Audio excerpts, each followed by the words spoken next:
நம்ம மதுரை ஒத்தக்கடை பக்கத்துல 3.25 send லேண்ட்ல 2000 square ஃபீட்ல வடக்கு பார்த்து 3 பெட்ரூமோட வீடு சேல்ஸ்க்கு அவைலபிளா இருக்கு.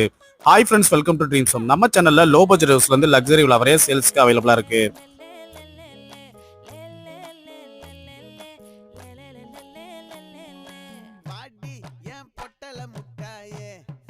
கிரவுண்ட் ஃப்ளோர்ல ஒரு பெட்ரூம் ஹால் கிச்சனோடையும், ஃபர்ஸ்ட் ஃப்ளோர்ல 2 பெட்ரூமோடையும் ஹை சீலிங் மாடல்ல இந்த வீடை கன்ஸ்ட்ரக்ட் பண்ணி கொடுத்திருக்காங்க.